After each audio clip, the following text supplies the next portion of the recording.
reference to the case to give context to the statement. In particular, members should concentrate on policy issues and avoid speculation about sentencing. I now call the Home Secretary.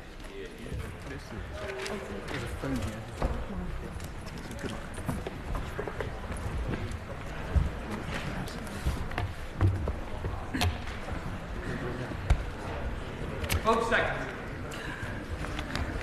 With permission, Mr. Speaker, I will make a statement on misconduct and vetting in the Metropolitan Police Service following the horrific David Carrick case, and I thank you for your statement just there. Yesterday was a dark day for British policing and the Metropolitan Police, as an officer admitted being responsible for a monstrous campaign of abuse. Mr. Speaker, I am sure the whole House will want to join me in expressing my sympathy to the victims and thank them for their courage in coming forward. It is intolerable for them to have suffered as they have. They were manipulated and isolated and subjected to horrific abuse.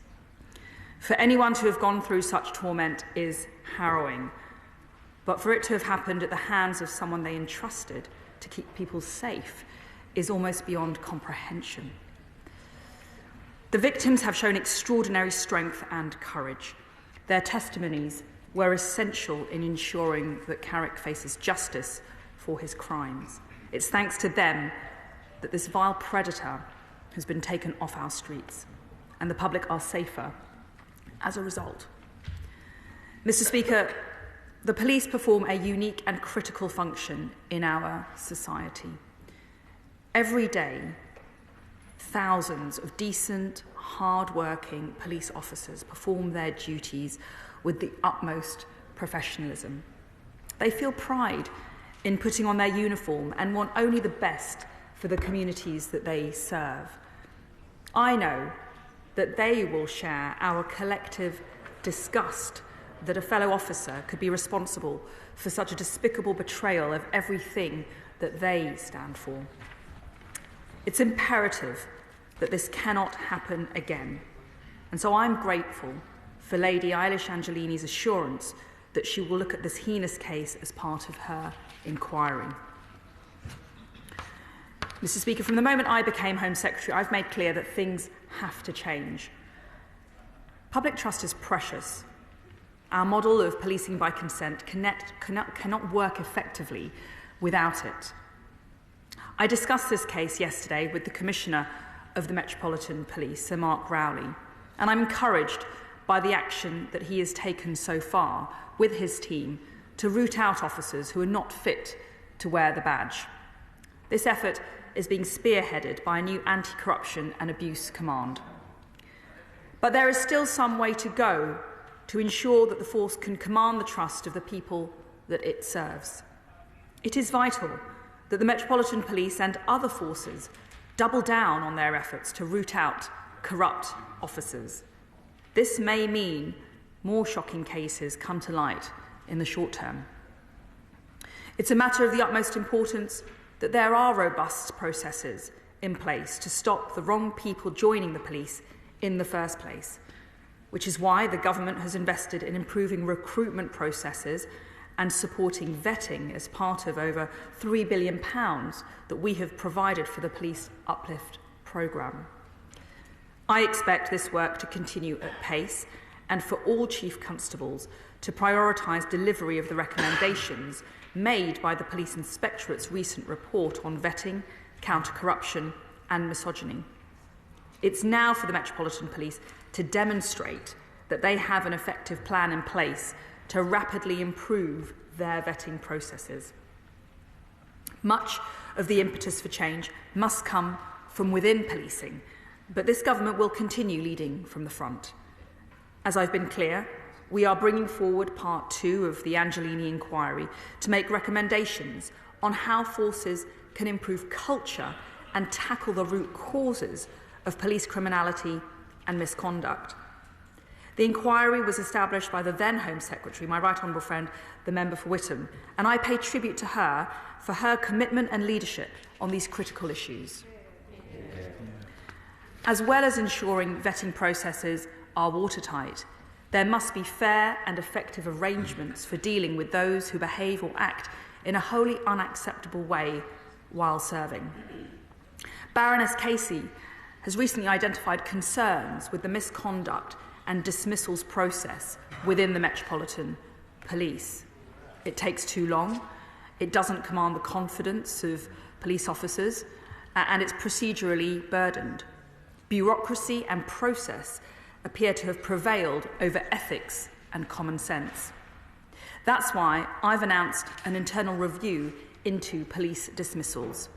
The review's terms of reference are being published today. Mr. Speaker, this case will rightly throw a spotlight once again on women's safety. No one should suffer abuse or feel frightened or harassed, whether they are at home, out and about, or online. We are taking concerted action to prevent violence against women, support victims and survivors, relentlessly pursue perpetrators and strengthen the system as a whole. On rape specifically, we are focused on delivering improvements across the board so that victims get the support they deserve and cases are pursued rigorously from report to court. There have been some important steps forward since the publication of the Rape Review in 2021. The number of referrals and charges have increased nationally, while new operating models for the investigation and prosecution of rape are being developed through Operation Soteria. Mr. Speaker, none of this can undo the suffering of Carrick's victims. But I can assure the House that this government will not shy away from challenging the police to meet the standards we all expect of them. Change must happen, and as Home Secretary, I will do everything in my power to ensure that it does. I commend this statement to the House. Shadow Home Secretary Yvette Cooper. Thank you, Mr. Speaker. This is a truly shocking and appalling case, and I welcome the statement today. A serving police officer admitting to some of the most serious and devastating crimes.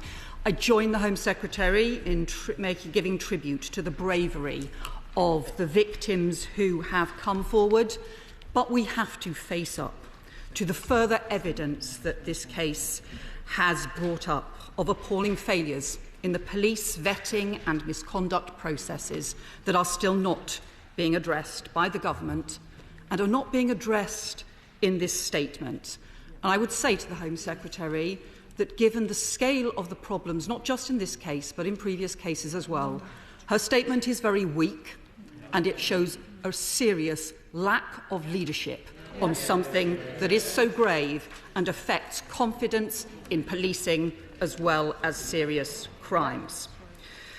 We've seen repeated failures to respond or take seriously allegations of violence against women by a serving police officer, by other serving police officers, allegations of domestic abuse not taken seriously in the vetting processes, and in this case, a failure to suspend, for example, a failure to suspend David Carrick when rape allegations were made in July 2021, even though the Met Police knew there had been domestic abuse allegations 2 years previously, a misconduct process that concluded there was no case to answer despite the repeated alarms being raised, a full vetting check not triggered, and David Carrick's permission to carry firearms restored.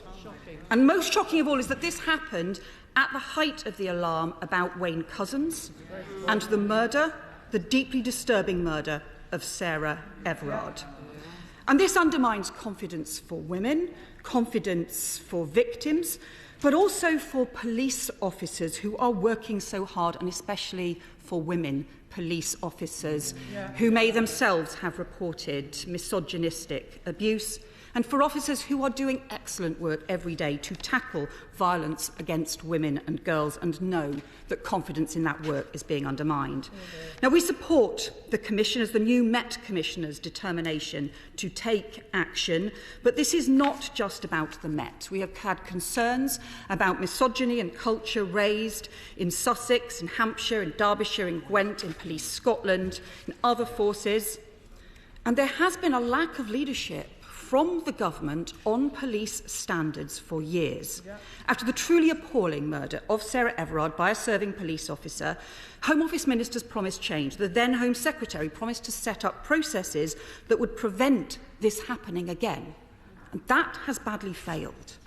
There are still no legal requirements on vetting. Forces can effectively do what they want. They don't even have to check employment history and character references, and some don't. They don't even have to interview people beforehand. And when the Inspectorate came up with damning conclusions that hundreds, if not thousands, of police officers who should have failed vetting, including corrupt and predatory officers who have committed, including officers who have committed offences on indecent exposure and domestic abuse, are still in the job, the policing minister refused to even make it a requirement for police forces to follow the recommendations of the Inspectorate. They just shrugged and said that it was a matter for police forces to follow.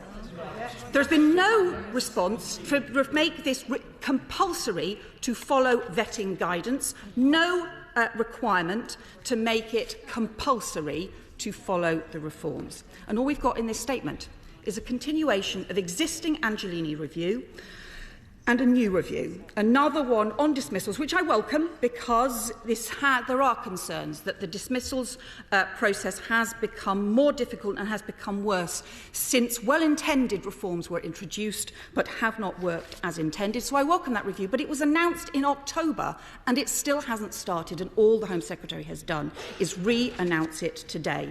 And some of the things that police forces have been doing to tackle misogyny or to increase diversity, to improve their response to communities and to crime, the Home Secretary has dismissed as woke, even though they are about tackling some of the most serious crimes. And it's about, too, how seriously they tackle violence against women and girls more broadly, where we know that the prosecution rate, the charge rate for rape, has dropped to a shameful 1.5%. It has dropped by 2/3 over the last 7 years. And again, Home Office ministers promised that tackling violence against women and girls would become part of the compulsory strategic policing requirement. It has been reported that that has not happened. Can she confirm that 9 months after ministers announced it, she has not made it a requirement in the strategic policing review to prioritise violence against women and girls? Mr. Speaker, after the murder of Sarah Everard by a serving officer, Labour called for change. After the horrific murders of Bieber Henry and Nicole Smallman, Labour called for leadership. After the shameful case of Child Q, Labour called for reform. After the shocking Charing Cross station report, Labour demanded action. After the Stephen Port inquiry, Labour called for reform. And after the cases right across the country of abuse or of misogyny, Labour has demanded change. Conservative ministers promised action would be taken, but they have failed to do so. Labour will change the law. Labour will overhaul the vettings, misconduct and standards system, because it is time to change. And we are letting down police officers across the country who do excellent work and who are being let down by these failures in the system. And most of all, women are being let down. It's too late for all the warm words in the Home Secretary's statement. What is she actually going to do to make sure that standards are raised? Home Secretary. Thank you, Mr. Speaker. It's a disappointment that the Shadow Home Secretary has resorted to cheap political lines. I don't think today is a day for political attacks. There's been a human tragedy at the heart of this case, and ultimately politics should be set aside. I'm willing to work with anybody, the Inspectorate, the overriding politician responsible for the Met Police, a Labour politician, Sadiq Khan.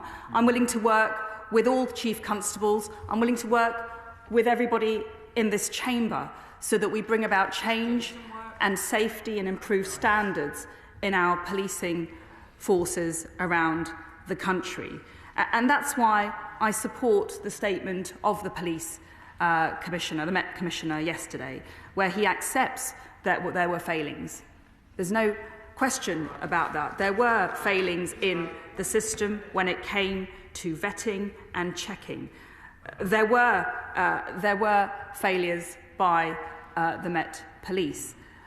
It's clear that culture and standards in police need to change. And that's why I'm clear as well that I'm not going to shy away from challenging chief constables all around the country on the standards that they uphold and instill in their individual forces. Police constables and police leaders have all accepted the recommendations set out in the comprehensive report by the Inspectorate commissioned by this government in response to the Sarah Everard murder, to look into more closely what procedures have been put in place and how well they've been working when it comes to vetting and checking, monitoring and disciplinary processes relating to policing. It was clear that report identified several concerns and failings in policing. The bulk of those recommendations were aimed at chief constables, the College of Policing and the National Policing Council. All of those recommendations have been accepted, and we're closely monitoring the delivery of those improvements in rigour and standards when it comes to the entry processes, vetting and checking of new recruits to policing. We've also ensured that Lady Angelini will be looking more closely into culture in policing, to root out so that we can better implement and deliver systems which will root out misogyny, predatory behaviour, sexual assault or any other offensive behaviour that might lead to criminal activity within policing. But let me be clear, I'm very proud of this government's track record on supporting women and girls in the criminal justice system. It's this government that has put into place a groundbreaking Operation Soteria around the country to improve practices when it comes to the police investigation of rape and serious sexual offences, the prosecution phase and the court resolution phase. And we're already seeing signs of improvement when it comes to supporting victims of these heinous crimes through our criminal justice system. It's this government that introduced a raft of new offences to better protect women and girls in society, whether that's upskirting, our landmark Domestic Abuse Act, which expanded the definition and the protections available to victims of domestic abuse, stalking, female genital mutilation, forced marriage. I'm very proud of that leadership and that initiative that this government has demonstrated when it came to standing up for women and girls. But we won't be complacent. There is, of course, further we can go and more we can do. I'm keen to focus on the solutions and move forward so that we don't see repeated incidents and tragedies like the one we're talking about today. Mr. Speaker, it's a sorry and, in fact, tragic state of affairs that the House is convening to discuss this issue again today. There's no doubt about that. It really is. And I think the Home Secretary will fully recognise that reviews have been commissioned since 2021 that led to the Angelini inquiry, and it's part 2 that obviously this will feature into. And I think the Home Secretary, it'd be welcome if she could explain how that's going to work and when that would report. But since then, we've had not only the Angelini work, we've had the Louise Casey review as well, which is damning. And I'm afraid the Inspectorate's report was also damning into a raft of issues which the Right Honourable Lady, the Shadow Home Secretary, has mentioned as well. Security, vetting, misogyny, culture, practices, the whole culture in policing. Recommendations are already there. And in fact, if I may say so to the Home Secretary, previous policing ministers and myself put forward proper recommendations for the strategic policing requirement. There are issues that could be resolved, and actually people could be held to account sooner rather than later through that requirement. Can I urge her to consider, particularly of the tragic cases that we have heard about relating to this particular Carrick incident and his victims, that we start looking to put much of this on a statutory footing. If we don't do that, we are going to be here again and again and again, paying tribute to victims, while quite frankly, parts of the law enforcement system continue to fail the British public and fail victims. Well, I want to reiterate my thanks and tribute to my Right Honourable friend for her leadership when she was in this role, leading from the front in the fight to protect women and girls. And uphold their safety. Lady Eilish Angelini has confirmed that she will consider the Carrick case in her inquiry, and as I've mentioned, Part 2 will be brought forward, and we expect it to provide an examination of the wider issues of policing, such as culture and vetting and the safety of women. Those are topics of relevance to this appalling case that we've heard about this week. And let me just confirm that when it comes to the strategic policing requirement, violence against women and girls will be included.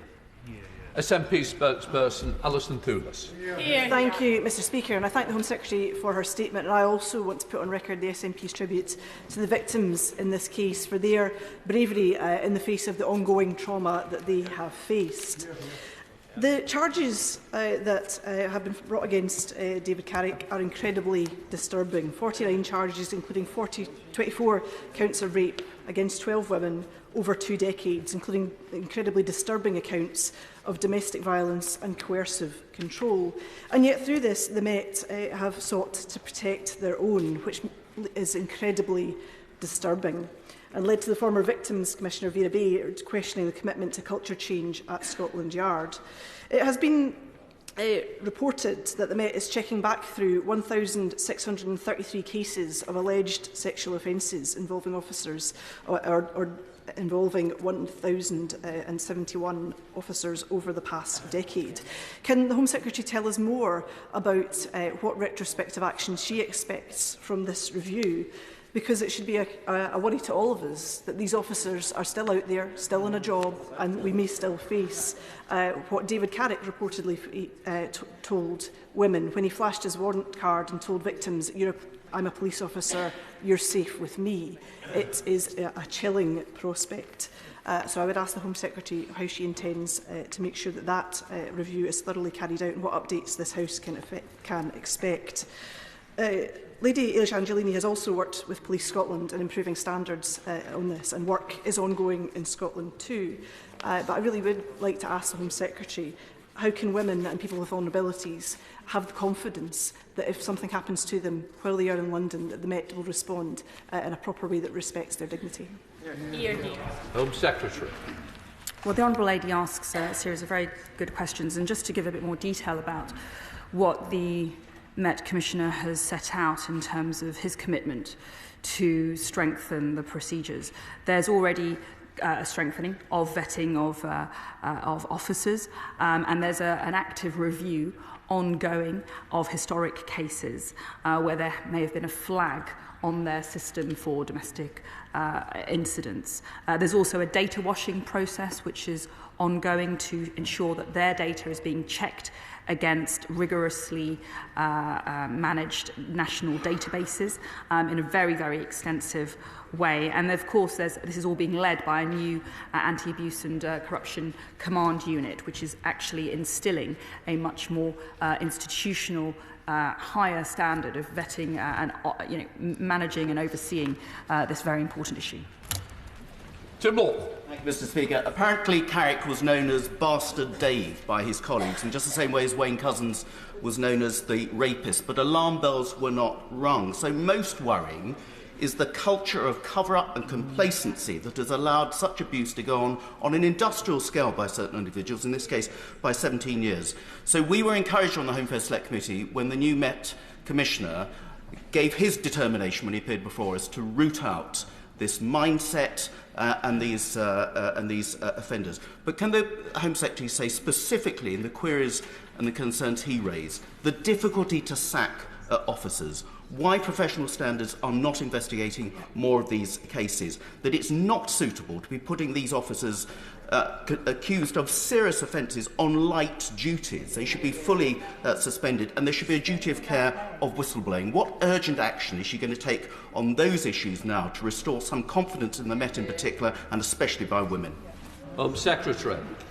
My right honourable friend raises a very good point about the disciplinary process, and indeed Sir Mark Rowley himself has spoken at length, not just at his committee, but more broadly about the challenges that he has faced in trying to dismiss patently inappropriate officers. And he's come up against a heavily bureaucratic process which isn't working. And that's why today I've launched a review into the process of police officer dismissals. I want to ensure that we have a fair and an effective system at removing those officers who are simply not fit to serve. Of the Select Committee, Dave Johnson.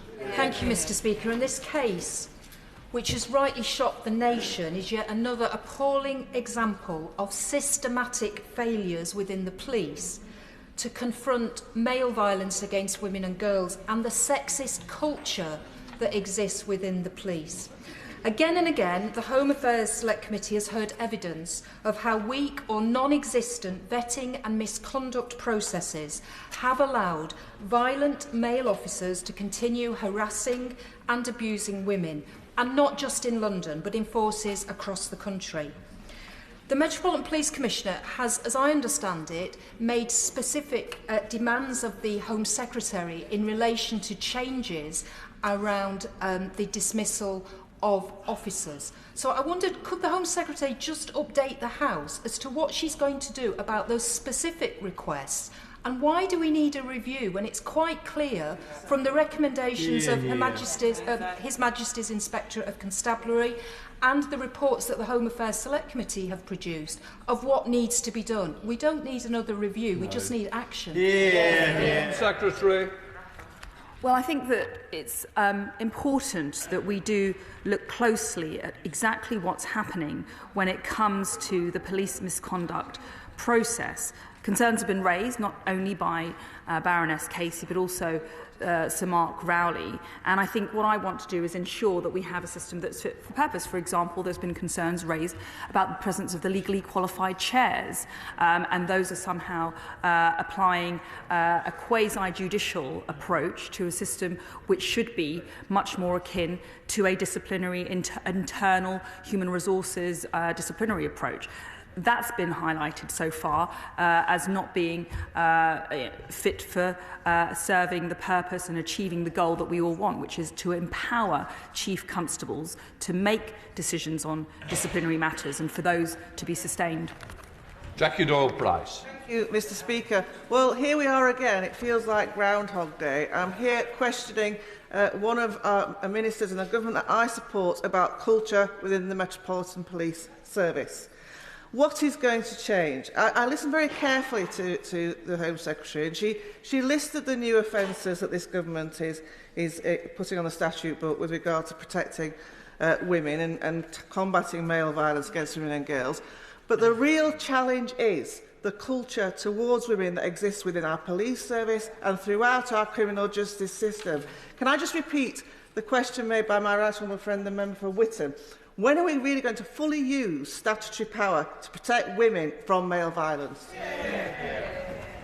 Home Secretary. Well, I think she raises a good point about police culture, and that's why we need to ensure that we have a good analysis of exactly what that means. We've got some important findings from the Inspectorate and also from Baroness Casey, which set out, and her findings are interim, they're not final, but they do set out serious concerns about police culture, which is leading to pockets of this unacceptable behaviour. We've already commissioned the Angelini inquiries. We must let those run their course, and on the basis of those robust findings, we'll be able to take the right action to ensure that this kind of behaviour is rooted out, that these kind of individuals are not allowed into the police force in the first place, and that we can better protect the public and install confidence amongst the public when it comes to policing.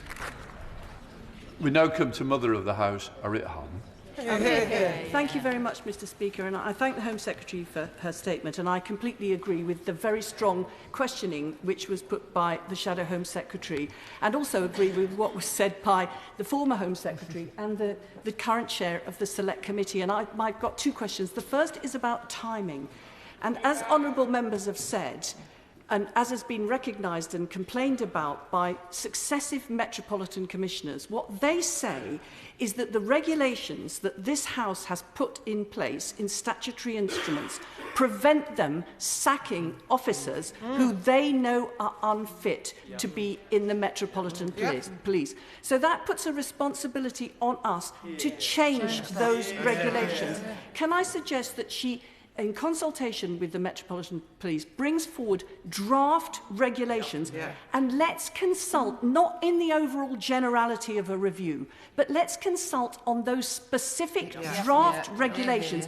And we will be 100% behind her when she brings to the House change regulations so that the Metropolitan Police are able to manage the force in the way that we all want to see them managed. And the second point is about the Sir Mark Rowley and the response to the Carrick situation, is that it is not just about change in the future, but it's about dealing with those individuals who are currently in senior and management positions in the Met, who seem to think that it was all right for Carrick to be given extra responsibilities, to be promoted, and really an examination of the management suitability of those officers ought to be examined by the Metropolitan Commissioner, and we need a bit of transparency about that. So will she urge the Metropolitan Commissioner, who we're all supporting in his determination for culture change, to do a transparent publication of what tracking he has gone through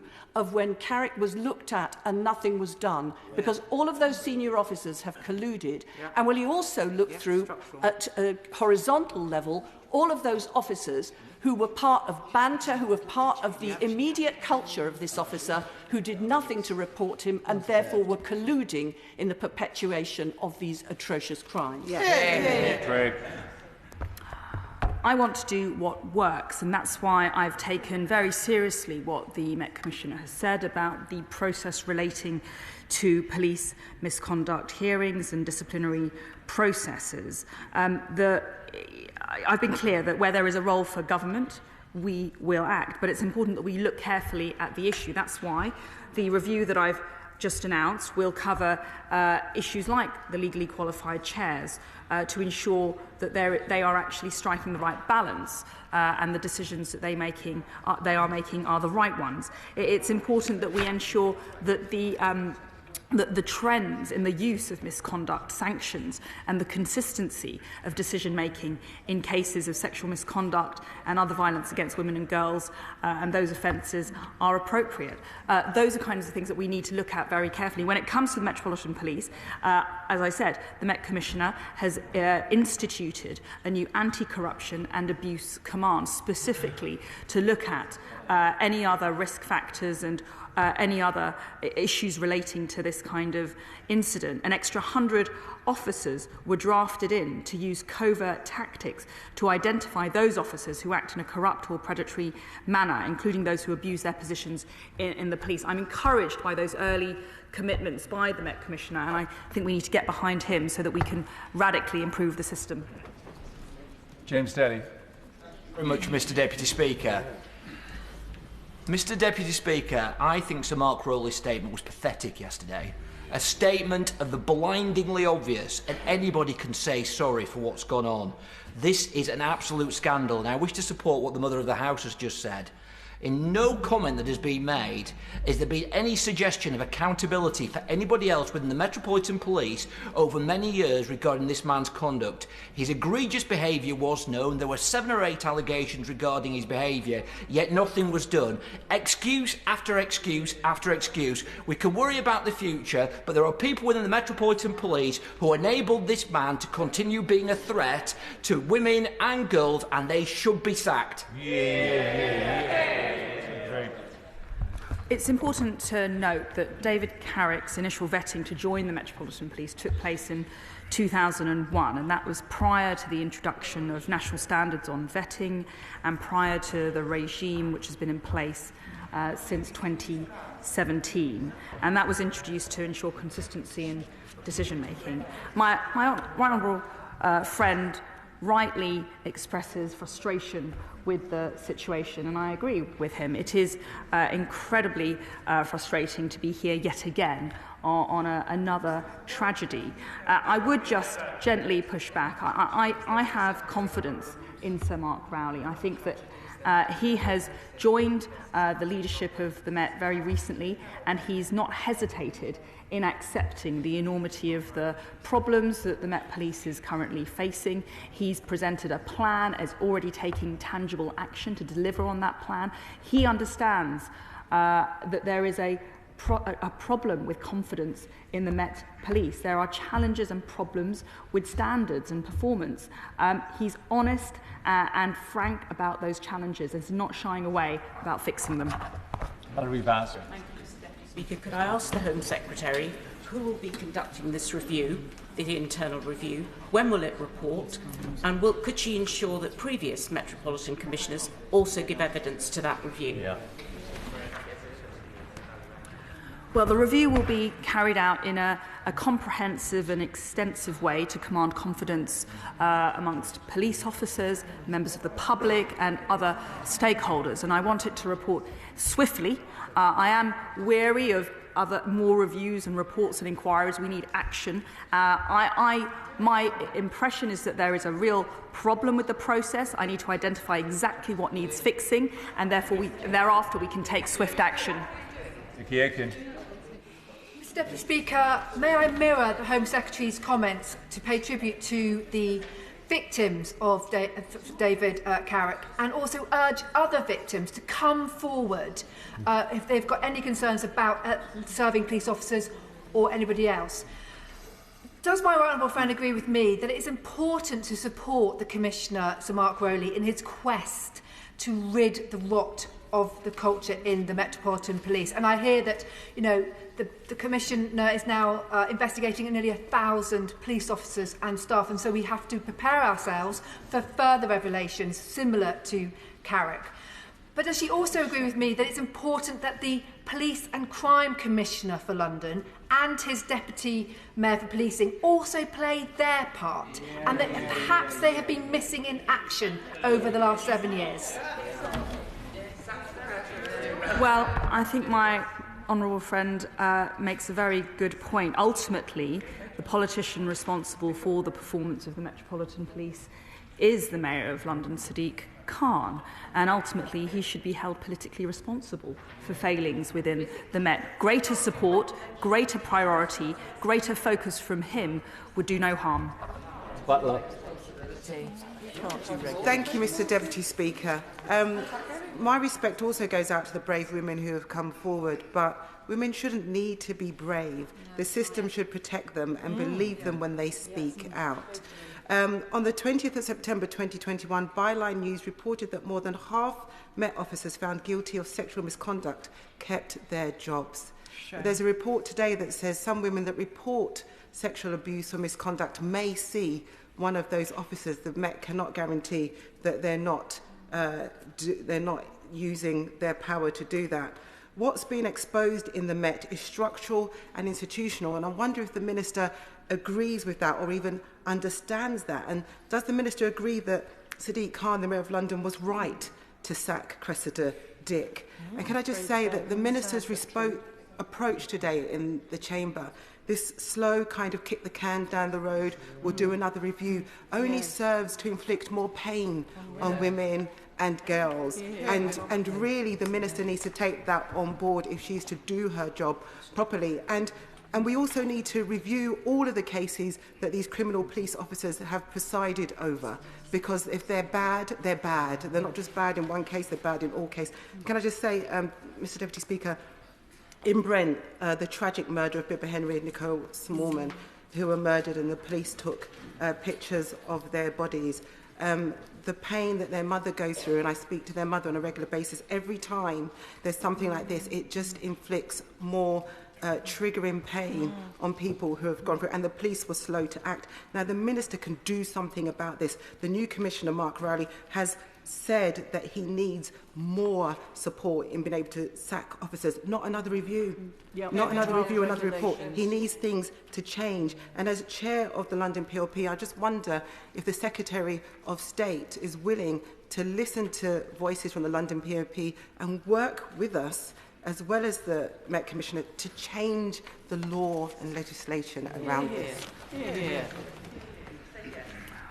Well, there are some fair points raised there, and what I find very instructive on this issue, albeit on an interim basis, is the report, an interim report by Baroness Casey, which looked into the Met, its standards on vetting and procedures. And it did make for very concerning reading. It was a very in-depth, she is currently carrying out a very in-depth inquiry into this subject, and she found that the Met doesn't fully support the local professional standards units to deal with misconduct effectively. So effectively the structure relating to individual commands isn't working. There is an uncertainty about what constitutes gross misconduct and what will be done about it. There are some really important lessons to be learned from Baroness Casey's inquiry into the Met so that we can make sure that things like this don't happen again. Lee Anderson. Thank you, Mr Deputy Speaker. David Carrick is now one of the UK's most prolific ever rapists, and he did this while serving as a police officer. It's utterly disgusting. But does the Home Secretary agree with me that we should review sentencing laws? We've already done it for people that kill emergency workers. So how about reviewing the sentencing law so if a serving police officer commits these horrible crimes, we increase their sentence? And does she also agree with me that the managers that knew about this should be sacked immediately and their pensions given? Order. Please remember sub judice that we shouldn't be talking about sentencing. Home Secretary, just answer the points that you can. Well, my honourable friend, again, voices the frustration and disappointment that we are all feeling today, that a serving police officer has been found responsible for such heinous and appalling crimes, an abuse of trust, has shattered public confidence in policing and has undermined the safety of women and girls. We are not going to shy away from doing what is necessary to ensure that cases like this are not repeated and that women and girls in particular can have confidence in policing around the country. Just to remind everybody, there are aspects of this that are sub judice. Please stay well away from anything relating to things that are still before the courts. Wendy Chamberlain. Thank you, Mr Deputy Speaker. I too commend the bravery of the women involved in this case, but frankly, some of those women would not have required to have been brave if action had been taken. Yep. As a former police officer, I am disgusted and ashamed by what I've heard. But the Metropolitan Commissioner has said that 800 of his officers are under investigation. Has the Home Secretary required similar figures from other police forces? What is the impact on the operational capability of police officers to do their business? And finally, as the Mother of the House rightly pointed out, police officers are not employed. They are not subject to employment law. They are appointed. And actually, the staff associations within the police service, such as the Federation, play a very important role in disciplinary and conduct. So what engagement is the Home Secretary having with them? Well, the Inspectorate reported late last year into this issue, looking at forces all over the country and looking at their performance when it comes to vetting and monitoring of disciplinary matters when it comes within policing. The Inspectorate made 43 recommendations, largely focused at Chief Constables around England and Wales, the College of Policing and the MPCC. They've all been accepted. They have to be, there are deadlines for spring of this year and then later of this year, and we're closely monitoring the implementation and delivery of all of those recommendations. Rachel McLean. Thank you, Mr Deputy Speaker. We hear reported on the BBC that this monster, David Carrick, perpetrated a campaign of terror against his girlfriends. He put drugs in the car, he restrained her with police handcuffs. He said, "Who would anyone believe? You or me? I'm an important person, I guard the Prime Minister, I'm a police officer." This highlights the lengths to which this monster would go and also the challenge for those victims to come forward. So as well as the very welcome measures that the Home Secretary set out for us today, all of which I support, does she agree with me that one thing we can do, a positive thing we can do, is bring forward the Victims Bill to strengthen the support of the criminal justice system to these women, to provide better support, to beef up the role of the independent sexual violence advisors? I know it's not her department, but will she work with me and work with her colleague, the Justice Secretary, to see if we can get parliamentary time for this bill as quickly as possible? My honourable friend is absolutely right, and I pay tribute to her groundbreaking work when she was in government to support women and girls and their safety. She's absolutely right, and that's why my right honourable friend, the Lord Chancellor, Deputy Prime Minister, is committed to introducing the Victims' Bill. I'm particularly supportive of increasing the number of ISVAs and IDVAs. I think they've made a huge difference to the experience of victims going through the criminal justice system. They can make the difference between a victim withdrawing and a victim persisting and reaching a conviction. So I think, yes, putting more resources through and introducing important legislation is absolutely vital. Kerry McCarthy. Thank you, Mr Deputy Speaker. When the Education Secretary was asked on the radio yesterday if the government could say that women could trust the police, she replied, "It's very important that we do trust the police." In other words, I think that's a no. We cannot have a situation where women who would ordinarily be turning to the police to rescue them from dangerous situations, whether it's out on the street, whether it's domestic violence, whether they're the victim of abuse, feel that the very person that they might be seeking help from is somebody that they can't trust and might actually violate them as well. So I endorse what everyone has said about we need to address this culture within the police force, but can the Home Secretary set out a timetable where she can tell us what immediate action she will take to address this so that women who are in danger feel that they can look to the police for support? Listen, I'll be the first person to say that this is obviously a disappointing, frustrating, sobering and chilling day for policing. And it is regrettable and a shame that this has happened. I would also say that the poorly behaved, the criminal police officers do make up a minority. And we do have tens of thousands of very brave, dedicated men and women all over the country who will be feeling the equivalent level of shame and disgust that we are expressing here today. This is not in their name. This is about changing a system so that we root out poor behaviour and so that everybody can be proud to be serving in our police force. Mary Robinson. Deputy Speaker, the case has once again highlighted the terrible internal processes within our police forces and also the inability of people to speak up in a culture which actively works against them doing so. So many police officers will not raise issues with fellow police officers because they fear for their jobs, they fear for their employments. Will my right honourable friend take this opportunity to do a root and branch investigation into the culture within the police forces, particularly with regard to the ability to speak up and whistleblowers to have their voices heard? It's an important point that my honourable friend raises, and that is exactly what part 2 of the Lady Angelini inquiry will cover: police culture and whether there is a culture of fear, whether people are scared to speak up and call out unacceptable behaviour. We need to pinpoint it precisely so that we can then take action to ensure that there is an open and welcoming and professional environment within which everybody can thrive. Carol Moynihan. Thank you, Mr Deputy Speaker. There are many similarities here in the experience of women within the police, the Met Police, and women within the armed forces.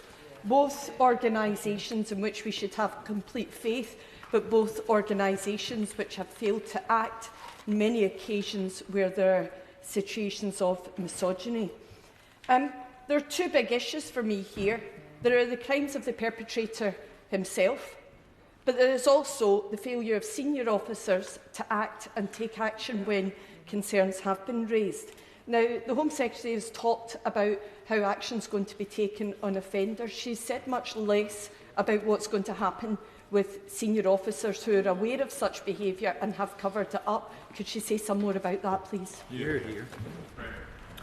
Well, I think that goes to the point about the structures in place to closely monitor new recruits and ensure that people who are newer to policing get the right training and support from their senior leaders.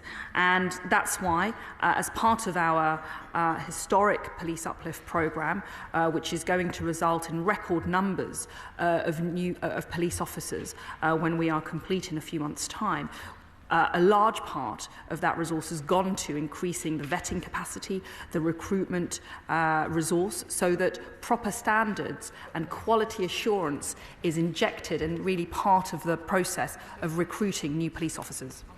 Simon Fell. Thank you, Mr Deputy Speaker. We operate on a model of policing by consent, and I'm afraid too many people, especially women and girls, will be looking at this and saying, I don't consent, I don't agree to this model of policing in the country anymore, and this is just the latest example of what we've seen in the Met. Cases like this set back trust in the police. They make it more difficult for decent, law-abiding officers to do their jobs. And it's shameful that Carrick's case has been allowed to carry on for so long with information apparently known to the force and other forces without being shared, without action being taken on it. So there are clear lessons we can learn here about data sharing, about improving whistleblowing, about suspending officers without allowing them to operate on light duties, about removing officers who we are deeply concerned about. It's great that we are having these reviews, it's great that we're trying to learn lessons from them, but I think what people want is concrete action, and action quickly. Can the Home Secretary please advise when we will see that? Well, as I said, my honourable friend raises the right point about action, and that's why a recent review of vetting capacity as of recently as October of last year, carried out by the Uplift programme, showed that 36 forces had responded and 25 had increased their capacity in vetting units between February and October of last year. I see that as action. I see that as police forces responding to the call to improve their services, improve their resources, and ensure that there are better processes and better systems in place to properly vet and rigorously monitor the behaviour of their professionals. Thank you, Mr Deputy Speaker, and good afternoon. Mr Deputy Speaker, as a former Detective Inspector in the Metropolitan Police, like everyone, I am shocked, revulsed and horrified to hear of the horrent crimes of PC Carrick and the failure of the Metropolitan Police and other police services which allowed these crimes to go undetected and unprosecuted for almost 20 years. Mr Deputy Speaker, on behalf of the hundreds of thousands of honest, hard-working and brave serving and retired police officers everywhere, I offer my sincere apologies to the victims in these cases, whose needs must be prioritised and given our complete and unquestioning support. Will the Home Secretary confirm to the House that an investigation will be launched immediately, as identified in her review announced today, to identify and prosecute to the full extent of the law or the most severe disciplinary action against any police officer or member of the police staff, past or present, who failed in their duty to protect the public in public office by not reporting or investigating complaints against PC Carrick and preventing him from being arrested, prosecuted and brought to justice before now? I can't comment on the individual case, but what Baroness Casey's review concluded on an interim basis late last year was that it's taking too long to resolve misconduct cases within policing. Officers and staff do not believe that action will be taken when concerns around conduct are raised. Those are just a sample of some of the very serious concerns that she identified when it comes to the process in place for monitoring and disciplining police officers for unacceptable behaviour. I pay tribute to the Honourable Gentleman's service within the police force, but I know that whatever is needed to be changed, we will do it. Bailey. Mr Deputy Speaker, women in Stroud and around the country have woken up with their trust and belief in our police service badly shaken yet again. And I know from speaking to local women that issues in the Met undermine their confidence in Stroud Police, and they can see that the Gloucestershire Constabulary is working hard to protect them, and they can see that they're open to change. But when we know that women are routinely not reporting violence, abuse and harassment, in part because of lack of faith in the police, and with each force doing something completely different, what is my right honourable friend doing to ensure that all police forces get their act together and show the country that they are speaking to each other and that we're going to make national change on this issue? My honourable friend's absolutely right to raise the issue about the confidence of women in policing. Tangible steps and measures have already been taken after legislating in the Police Crime Sentencing and Courts Act to address concerns surrounding data extraction from victims' devices during investigations. We are well on the way to ensuring that victims are not without a phone for more than 24 hours. That's been a real deterrent to women coming forward with complaints about rape or serious sexual offences. We've led, with the groundbreaking Operation Soteria programme, radical transformation on the way the police investigate rape and serious sexual offences. We're also protecting the well-being of victims during trials by offering pre-recorded evidence for rape victims. Those are just a few of the measures that we are taking to send the message to women and girls: come forward if you are a victim, and if you do, the police will be there to support you. Thank you, Mr Deputy Speaker. The Home Secretary just mentioned that she wants women and girls to come forward with those issues and allegations of rape. The charge rate for rape is 1.5%. This means that the vast majority of those cases will never go to court, let alone secure a conviction. This is not working for women and girls. The courage that they have in coming forward, then to know that it will never secure that. It's a slap in the face yet again for those women and girls. What real action is the Home Secretary going to change to reverse this? Well, I've been working with cross-government colleagues for several years now in my former capacity as the Attorney-General on matters like Operation Soteria. And Operation Soteria is groundbreaking, and it is producing real change in the way victims of rape and serious sexual offences are experiencing the criminal justice system. We are seeing an increase in referrals by the police to the Crown Prosecution Service. That is a sign of progress. We are seeing an increase in the rate of charge by the Crown Prosecution passing the case on to the court service. And we will see an improvement in the number of convictions that we secure. I agree, there is a lot to do, but progress has been made. Laura Farris.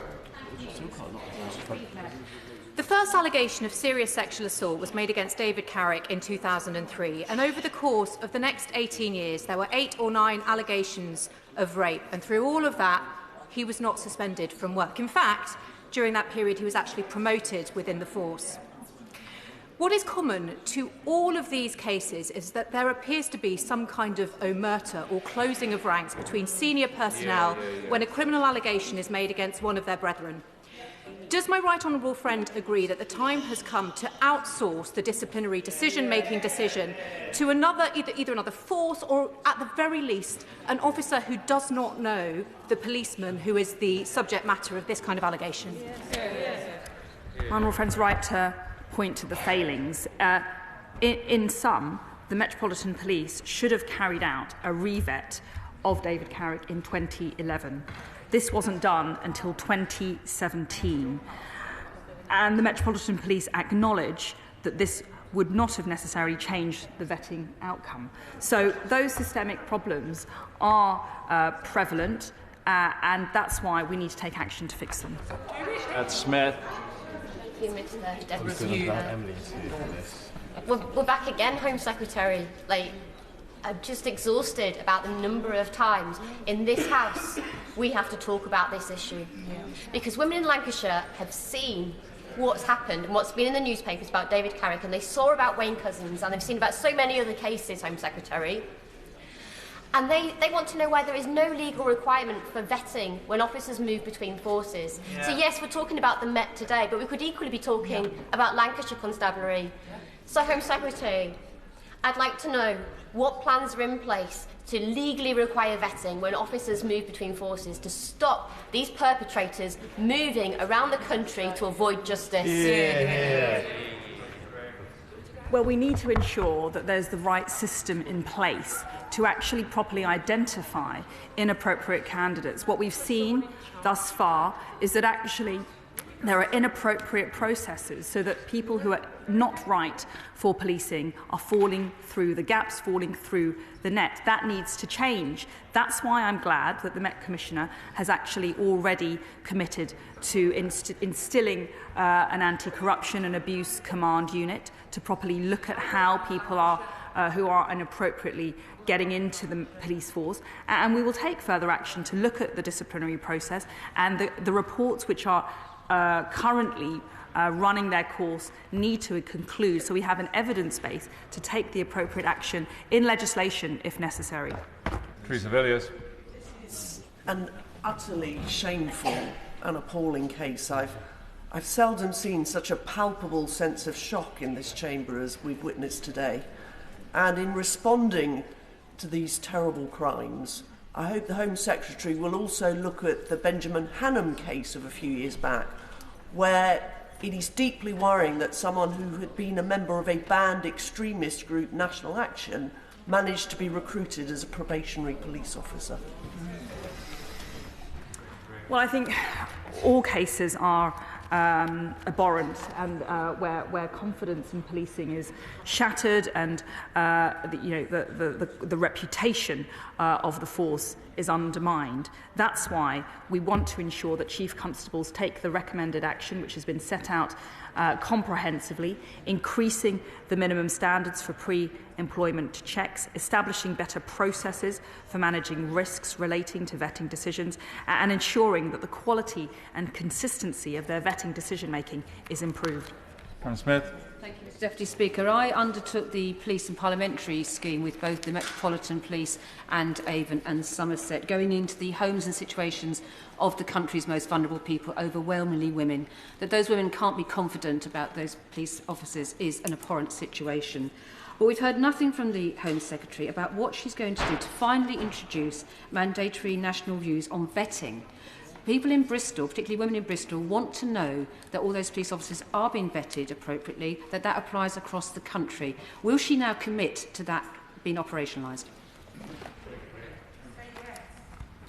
Well, the government legislated in February of 2020 to strengthen the police complaints and discipline systems, making them more transparent, more proportionate and more accountable. This included new powers for the independent office, the IOPC, including the power of initiative, ensuring that the IOPC can commence investigations without requiring a referral from the police, as well as measures to streamline and speed up decision-making. Those build on previous reforms, and as I've announced today, we will carry out a more in-depth review into the disciplinary process, and if legislation is needed to change, then we will do that. Apollo Byrne. Utterly shameful and shocking case. The vast majority of police officers in the Met and across the country believe in and perform to the highest professional standards, but they want to see their fellow officers who do not have appropriate action taken against them. But the problem is they just don't believe that appropriate action will be taken. And chief constables are tearing their hair out because they know they have some officers who are not fit to be in the police service, but they can't dismiss them easily. So can I join the calls from the Right Honourable Lady, the member for Camberwell and Peckham, for the government to bring forward legislation to revise the dismissal procedures for police officers, because the sooner we get rid of police officers who are not fit to serve, the better it will be for all concerned. I agree wholeheartedly with my right honourable friend. As Baroness Casey identified in her interim review at the end of last year, the misconduct process takes too long. Officers and staff don't have confidence in the process. Allegations relating to sexual misconduct, other discriminatory behaviour are less likely than other misconduct allegations to result in a case to answer decision. There is a real need for action to take place. That's why we're going to come up with the proposals on the back of the review that I've announced today. Helen Hayes. Thank you, Mr Deputy Speaker. When Sarah Everard was abducted from a street in Lambeth, not far from my constituency, and brutally murdered by a serving police officer with a history of predatory behaviour, the then Deputy Commissioner of the Metropolitan Police said there was zero tolerance of misogyny in the Met. The appalling crimes of David Carrick show that this was clearly not the case, and the current Commissioner says that there are between 800 and 1,000 officers currently under investigation for abuse. So can I ask the Home Secretary, because she hasn't answered this question so far today, What is she doing to ensure that there are actually consequences and accountability for the enablers in police forces up and down the country who protect abusers and allow them to continue their activities under cover of their warrant card? Because dealing with that issue is an essential prerequisite for zero tolerance to mean anything at all. Well, the action that needs to be taken has been set out incredibly widely and comprehensively in several reports. That includes increasing the minimum standards for pre-employment checks, establishing better processes for assessing, analysing and managing the risks relating to vetting decisions, corruption investigations and information security, improving the quality and the consistency of decision-making when it comes to vetting, and extending the scope of the law relating to the police complaint and misconduct procedures. There's a very clear plan of action that is necessary amongst Chief Constables, the College of Policing and the MPPC, and the Home Office is monitoring and taking action where necessary. Mr. Graham.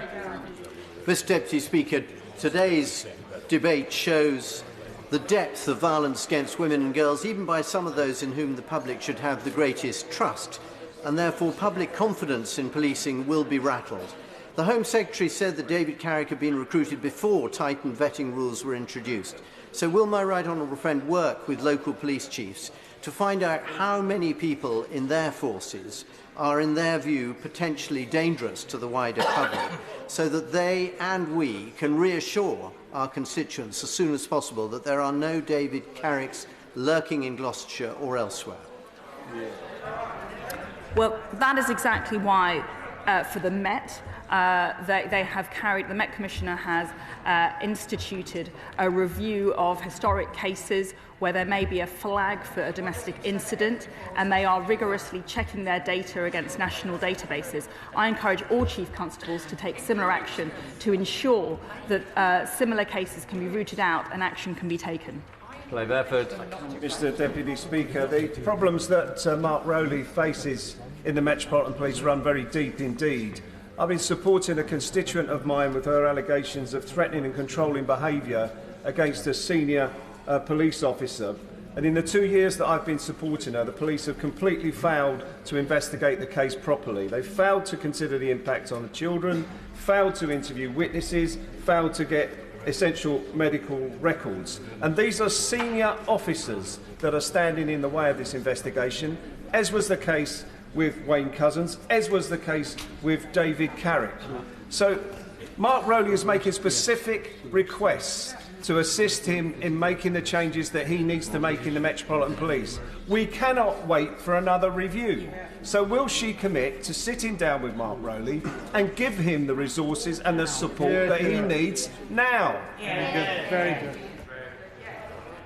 May I just clarify one point that I referred to earlier? When it comes to some of the findings of Baroness Casey, I just want to be clear that the allegations that she found relating to sexual misconduct and other discriminatory behaviours are less likely than other misconduct allegations to result in a case-to-answer decision. I think I might have said the opposite before. But what I say, I agree. That's why I've built a very strong relationship with Sir Mark Rowley. I spoke to him yesterday. I have been speaking to him regularly about exactly what action we are taking, both from a parliamentary and legislative point of view, but also from an operational perspective on the ground. This is an appalling case and another very dark day for the Metropolitan Police, for our trust in them, and particularly for women's trust in them. It's not the first, and I fear it won't be the last. While I applaud what the government is doing in terms of better prosecution of rape and support for victims, those are after the fact. We need to work on prevention, and prevention comes through culture, as many others have said. Does she agree that there are two aspects to that culture? There's the casual day-to-day misogyny that we see from the nicknames that some of their fellow officers, not all, had for them themselves. But there's also the institutional misogyny and denial that came from the multiple reports that were made to the Metropolitan Police, the opportunities for vetting that were all missed and resulted in many, many more rapes. And will she work with the Commissioner of the Metropolitan Police to address both these aspects of the culture? my honourable friend's absolutely right. That I must say that the vast majority of police officers uphold the highest standards of behaviour and professionalism, but there are pockets of culture whereby standards fall short. We need to root that out, and the first thing to do is to identify exactly what form it takes, the extent to which it is prevalent, and then we will know the steps that we can legitimately take to stop it happening again. Cooper. Thank you, Mr Deputy Speaker. David Carrick was a Metropolitan Police officer, but many of his crimes were perpetrated in Hertfordshire, where many of them would have been reported. As a Hertfordshire MP, I would like to pay tribute to the bravery and perseverance of the rape survivors, but could I ask the Secretary of State, will the actions or inaction of Hertfordshire Police be looked at as part of any review? And could I push her again, as many other colleagues have done, to confirm that she will introduce vetting of officers when they transfer between forces, and will she also look at outsourcing disciplinary actions? Well, there is obviously going to be the Carrick case will be looked at by Lady Angelini, and hopefully those issues that she refers to will be fleshed out. But I am also interested in the point that she raises about transfer of police officers. It's been identified that insufficient vetting is taking place when police officers are moving between forces. We need to take the action to improve that. Lloyd Russell-Moyle. Thank you, Mr Speaker. This is another case and a long list of cases, and it's not just on misogyny, it's on race and it's on homophobia. Yeah. And we know that when Sadiq Khan called in the Commissioner and asked her, the then Commissioner, to produce a report about what she was going to do, rather than doing her work, she walked out the door and had the backing of this government rather than backing Sadiq Khan. Yeah. So now we know that this is a systemic problem in the Metropolitan Police and probably police around the country. Is it time that we move disciplinary matters away from the police force concerned and allow women and other victims to be able to report to an independent service when it's regarding a police officer without fear or favour that it will be covered up?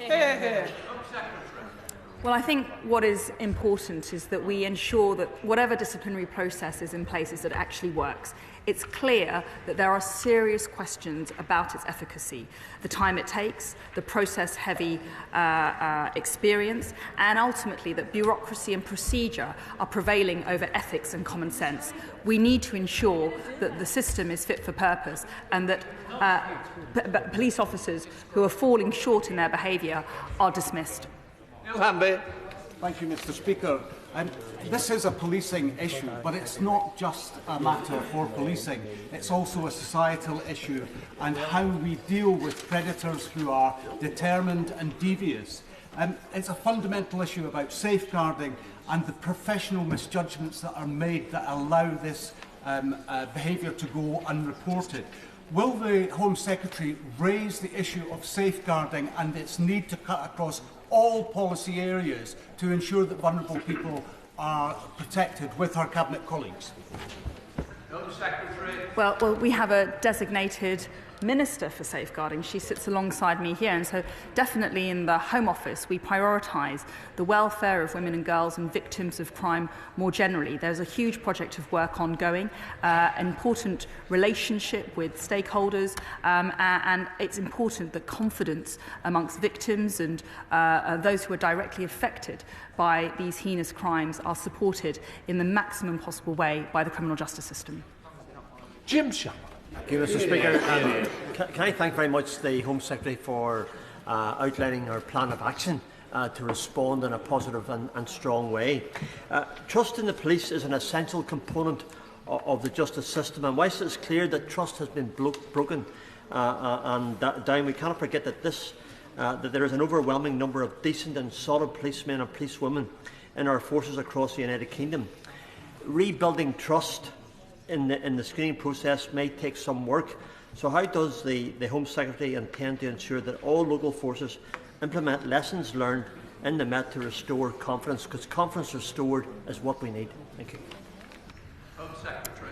The Honourable Gentleman is absolutely right, and there is a large amount of work now, not only for the Met, but also the wider policing family to restore and rebuild trust and confidence amongst the general public, but also women and girls. I visited some local forces, Kent Police I visited before Christmas, and actually there is a very good example of how the force is really leading from the front, instituting a whole raft of operational measures to support victims of serious sexual offences and rape, and rebuilding trust with local communities. So it is possible, and I'm very heartened by the progress that I'm seeing around the country.